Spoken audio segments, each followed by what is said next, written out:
if you followed me there, you would know that I've been drawing, and I'm going to explain to you what I did, but I'll start over and then I'll show you these ones I've made earlier. Okay. So let's regroup sketchbook and the word joy. Okay, I'm just going to get myself all settled again. So I was talking about the importance of a sketchbook, and it is something that really is important. I'll do it with I'll write a blog or post about it shortly in the next week or so. So what a sketchbook allow you to do is to just try things out.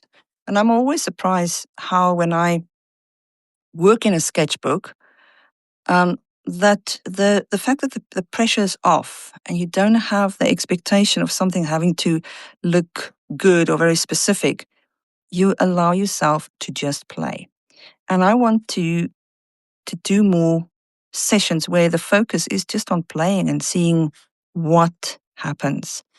And the other focus is also to be mindful and not to worry about the outcome, and to just to see what happens, just to experiment maybe with some materials, and let's see how it goes.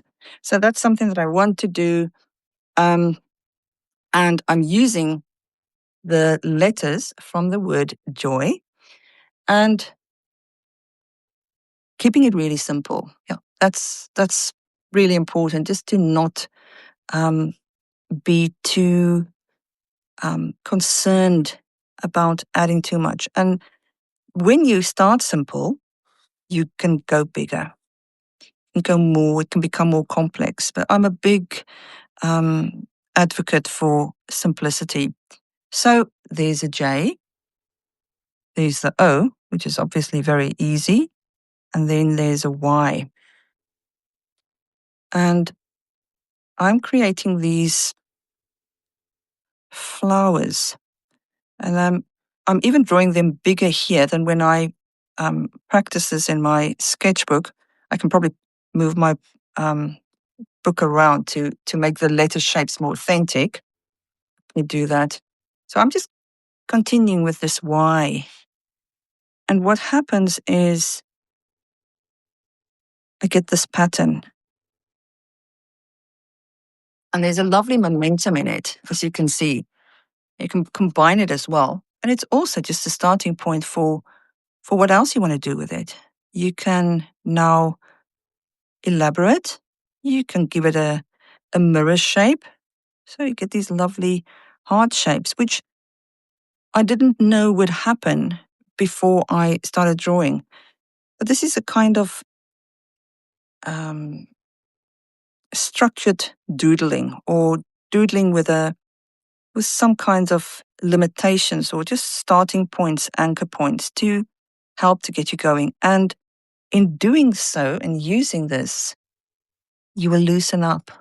And I really have come to value more sketchbook for just that, for just playing in and not expecting an outcome. That will come naturally. It will come as a follow-on. So here I've got the Ys, and what can the Y shapes be? I can do more Y shapes, and I can also do it without writing it like the actual letter. So I'm just playing with the shape and bringing that in.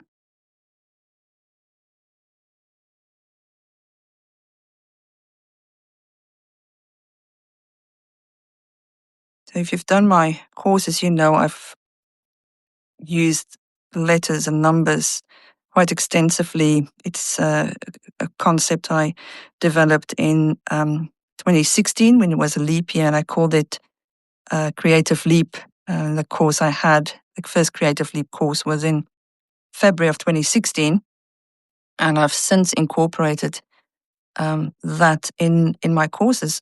And one reason is the fact that when you draw and you use uh, letters to draw with and numbers to draw with, and in your handwriting, it has that immediate, authentic um, kind of mark to it because of the familiarity with your own handwriting, and you know the Western alphabet because of that's the code in which you write, and just because of that, you have this lovely um, unique mark already. So it's a nice way to start, and to make it more authentically yours. So there's the Y outward, and I'm going to do it inward as well. So I'm going to start here. I'm using a luminance pencil. So what happens there is you get this little cutesy flowery shape as I make it around the O shape, and that's beautiful floral shape with movement in it already.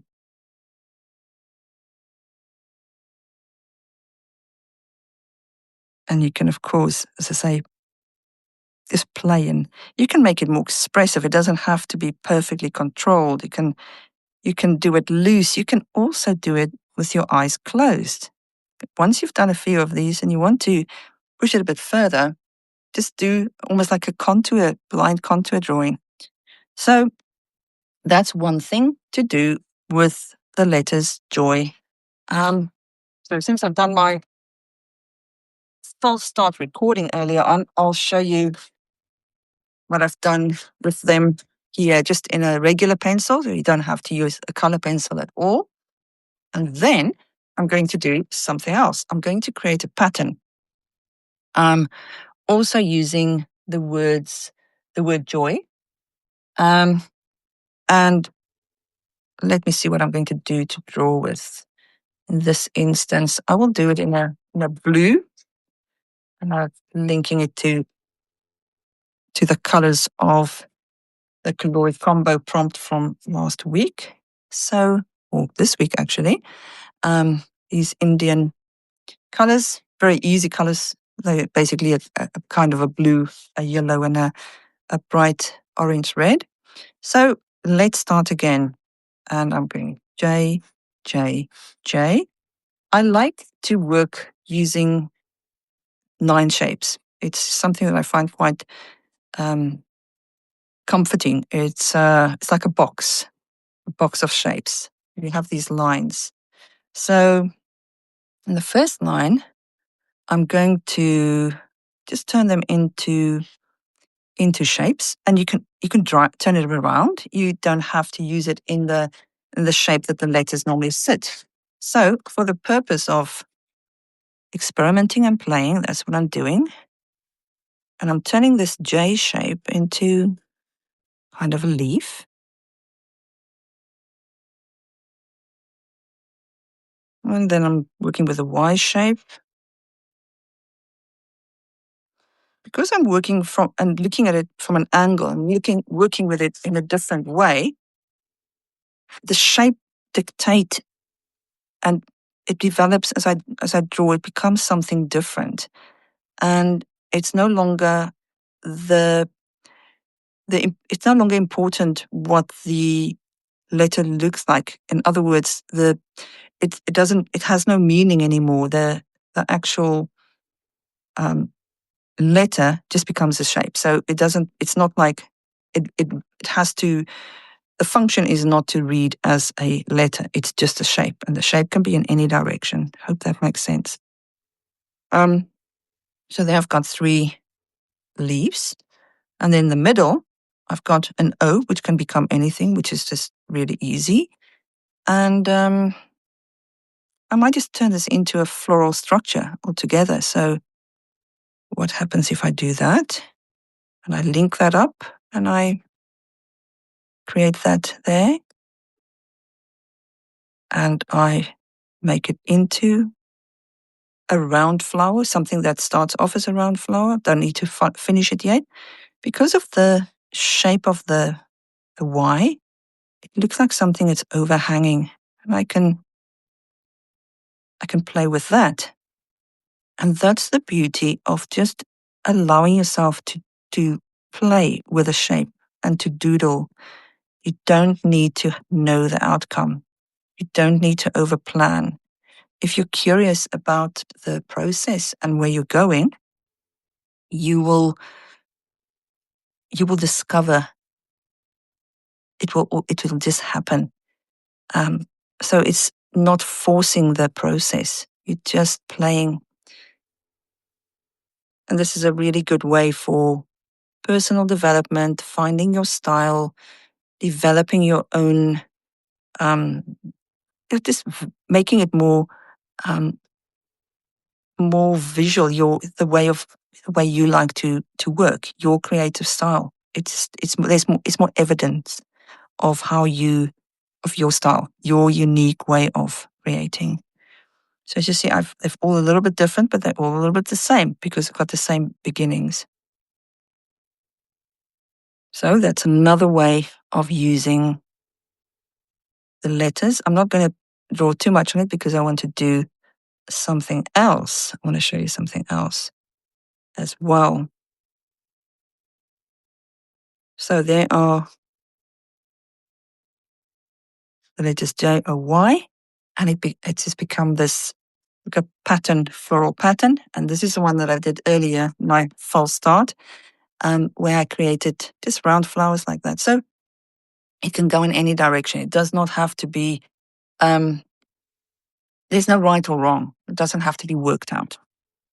Okay, so in my beforehand, when I asked you to come as you are, just bring some materials with you, I asked you to bring a pair of scissors with you. And what I've done is I was going to go for white paper. And then I thought, nah, sometimes it's interesting. Oh, I didn't even know there was a double paper. It's interesting to cut out shapes in a magazine without planning that. So I'm going to cut out. I'm not even going to draw it out first. I'm going to cut out the words JOY, and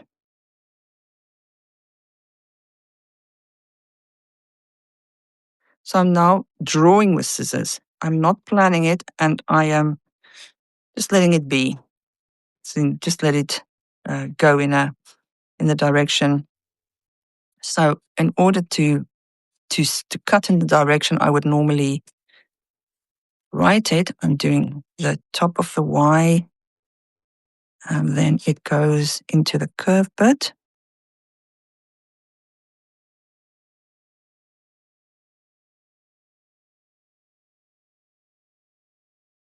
And then it's a little out. I can adjust it. The reason why I'm doing this in duplicate is because I'm going to work with it as a mirror image. Because it doesn't matter. It's not about the shape, as I explained. It's not about the actual meaning of the word. That's just undercurrent. That's just a nice word to use, a nice way to go about. It's a way to start. And sometimes by cutting out bits in a magazine, you will accidentally discover interesting other marks. It happens to be quite symmetrical as well. But that again is just a by the by accidental thing. It's about staying curious. Let this process of discovery guide you, and just getting lost in the process of playing with shapes, that will allow you to see new things. So there are stripes in this. That might be a little marker. It might be something I go, hey, if this is a mood board, what do I see? What do I immediately see in the limited materials that I have? There's another thing. I literally randomly picked these. Just pick the book from a little catalog. the page from a catalog. It's not important. There's actually the shape of the neckline that I'm highlighting for me as well. As I cut this out, I had more shapes that appeared. How can these inspire me? So what I'm trying to explain is that if you keep it simple, if you keep it very limited and start simple, you will find things that will inspire you.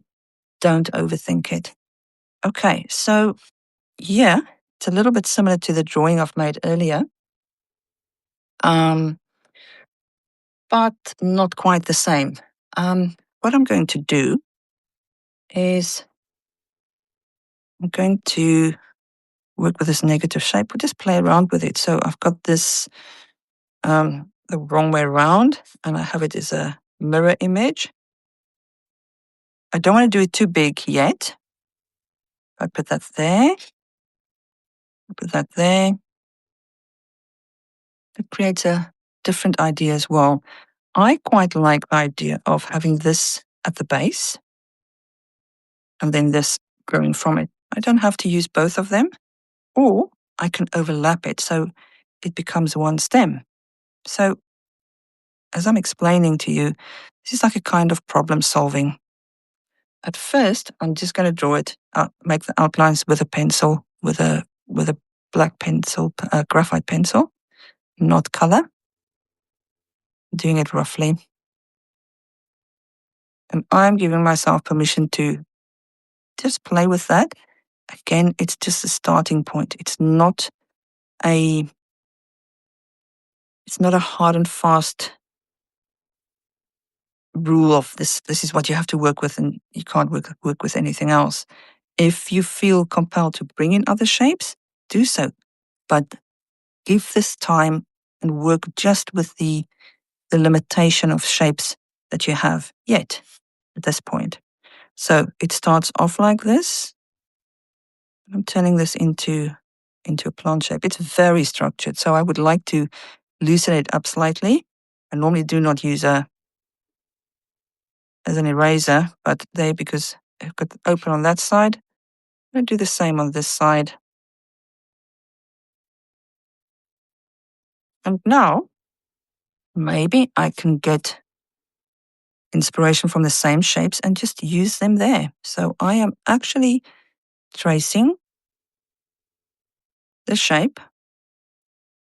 And this is, I'd like to think of it as a space saver and a time saver. I am using my own shape, but I'm doing it, I'm tracing it in order to, let's see, if I use that one or the top one, did I use this one? This one. So I'm playing with it. It's not about knowing the answer perfectly. So I am doing those shape, and now I'm going to make it more like a plant shape. And I don't want it to be just a perfectly symmetrical mirror shape. So I'm going to give it some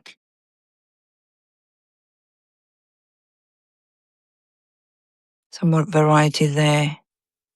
So I've got that. And that can be underneath it.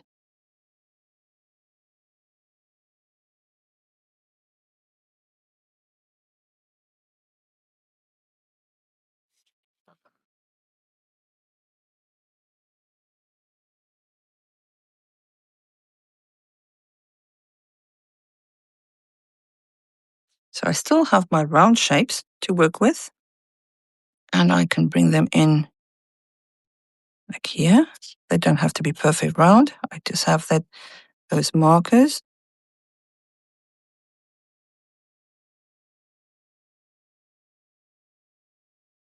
And now this is where inspiration from other places come in. So I've got this pattern there. So this little curvy pattern. And if I can remember, I can actually bring in some patterns. I can just because it can be part of this imaginary plant that I'm making. I'm taking something I wouldn't otherwise have done, And I'm just bringing it in, and I'm allowing that to be part of the process. I don't have to have it resolved. I don't have to know where it's going to come out. So I quite like how we just, well, how those curved marks just add something to it. And then I have the stripes there.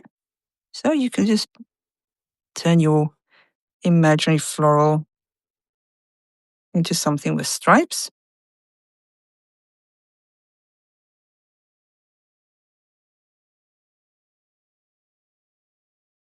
And as far as the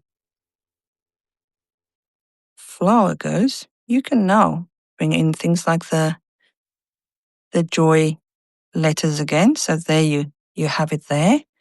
Let's turn this into J. That's in repeat.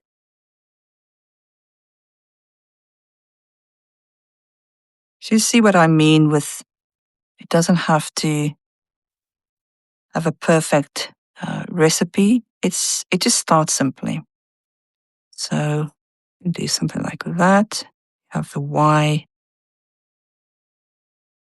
It look a bit like a closed flower.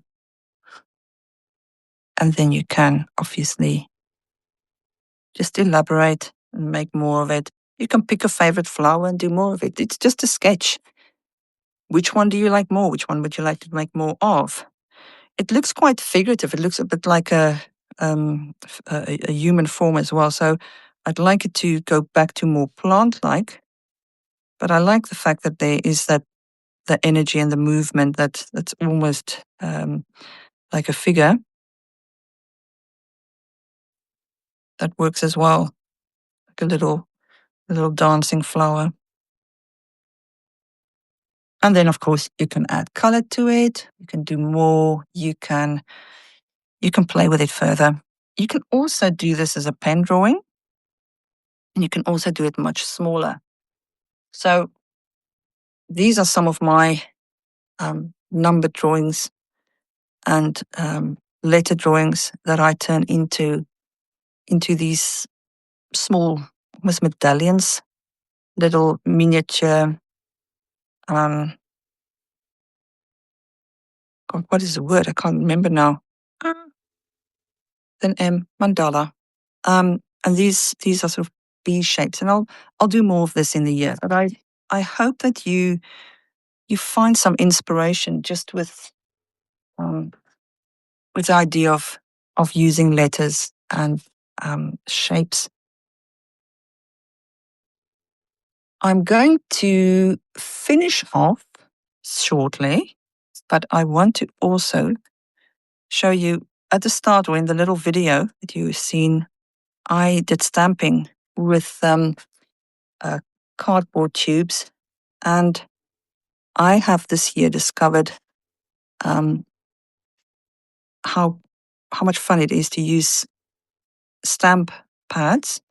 This is a Versacolor Cardinal Red stamp pad, and it's a nice way to bring color and have color with you. You would have seen the videos I shared before Christmas time, in the run up to Christmas, and that countdown, the 10 days. And I use the stamp pads there to make color as well. It's not obviously not the only way to create color. It's just that it's a really nice and quick way. Once again, I've got the 9 shapes to work with, and I can work in a really, really small scale. And since I've now know about those, sort of have an idea what will happen to the drawings or floral shapes or mandalas when I use these different letters, I can now do this as an almost ongoing sketchbook project. I can start off for myself these drawings, these little doodles on a page, and then I can start doing more of that, and then I can just stop and continue at a later stage. So this is the one thing that I've become aware of this year, is to not finish things and be okay with it. Again, take that pressure off you. So it's both the pressure of you don't have to make a big artwork. It doesn't have to be big and finished, and you don't have to know what you're going to do, and it doesn't have to be worked out beforehand. You can start off something and you can work really small, and then you can add color to it. And I will explain more of this in the coming months. And this is also where, as I said, the stamp pad comes in. But it's a fun way to bring in color without having to go and dig out all your art materials. And it comes in such a small form. So you can layer it up. You can bring in more color. You can first start by, say, stamping. You can bring in pencil. This is just a very standard sketchbook, but it is good for layers of watercolor as well. As you can see, this is the one I did before in Christmas time. So circular shapes, and then I just play with the words, the letters from the word joy. And I do it, let's see, what else can I do that's it's a bit similar, a bit different from what I've done. If I just do it in 4 goes, so I'm going to do Y, and then I'm doing Y this way. I do Y that way. So it's like this kind of kaleidoscope, because it's in a circle. And then I can just play with this. I'd love to hear how you find this, what you are doing with the shape, and if it is something that you resonate with. It's something that I discovered as a real source of, it's almost comfort.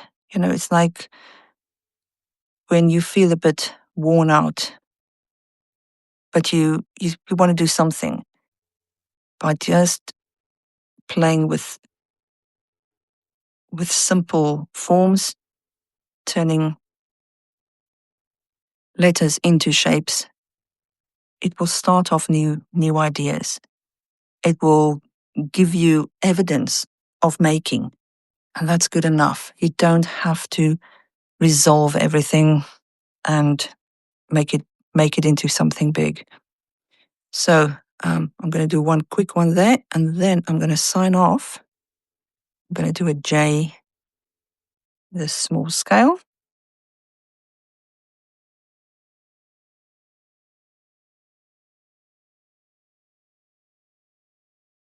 In the quick video, I used an Inktense block, and I'm not going to do it now. I will do a dedicated session with Inktense and water-soluble materials. I'll do that in another live session,